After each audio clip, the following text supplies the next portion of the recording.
કેમ છો જ્ઞાન સહાયક મિત્રો? આજે તમારો પહેલો રાઉન્ડ અત્યારે ચાલી રહ્યો છે, હમણાં પતી જશે.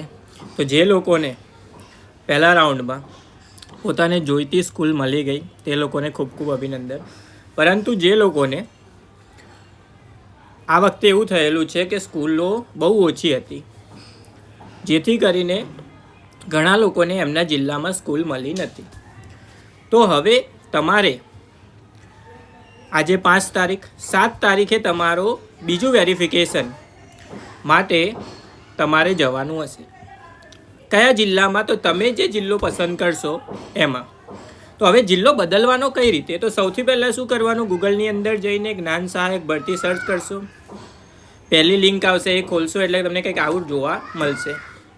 એની અંદર તમારે નીચે જે રીતે આપણે ફોર્મ ભર્યું હતું, જ્ઞાન સહાયક માધ્યમિકમાં હોય તો માધ્યમિક, ઉચ્ચતર માધ્યમિકમાં હોય તો ઉચ્ચતર માધ્યમિક, એના ઉપર લોગિન ઉપર ક્લિક કરશો, ઓકે દબાવશો એટલે તમને આવું કંઈક પેજ જોવા મળશે. એની આગળની માહિતી હું તમને આ પીડીએફથી સમજાવીશ. સૌથી પહેલું પેજ આપણું આવ્યું. અહીંયા તમે શું કરશો? તો અહીંયા તમારો ટાટનો સીટ નંબર, તમારી બર્થડેટ, ટાટ કયા વર્ષમાં પાસ કર્યું તે, અને તમારો પાસવર્ડ અને કેપ્ચા ટોટલ નાખીને લોગિન ઉપર ક્લિક કરવાનું. હવે તમે જ્યારે લોગિન ઉપર ક્લિક કરશો એટલે તમારી માહિતી પહેલેથી ત્યાં રજિસ્ટર હશે, એ કંઈક આ રીતે બીજું પેજ તમારું ખુલશે. તો ત્યાં જુઓ ચેન્જ પ્રેફરન્સ ડિસ્ટ્રિક્ટ, મતલબ અહીંયા તમે ડિસ્ટ્રિક્ટ ચેન્જ તમારું કરી શકશો. આના ઉપર ક્લિક કરવાનું, ક્લિક કરશો એની ઉપર એટલે તમને કંઈક આ રીતે આખું એપ્લિકેશન ફોર્મ પાછું ખુલી શકશે. હવે એપ્લિકેશન ફોર્મમાં તમે ડિસ્ટ્રિક્ટ ઉપર અહીંયા ચેન્જ કરશો, ધારો કે અમદાવાદની આપણે કરી વડોદરા, એ રીતે જે પણ તમારે સિલેક્ટ કરવી હોય એ કરી શકાય.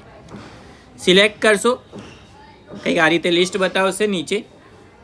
પસંદ કર્યા પછી તમારે ક્યાં જવાનું? આગળ જવાનું, ક્યાં ક્લિક કરવાનું? સેવ ઉપર ક્લિક કરી દેવાનું.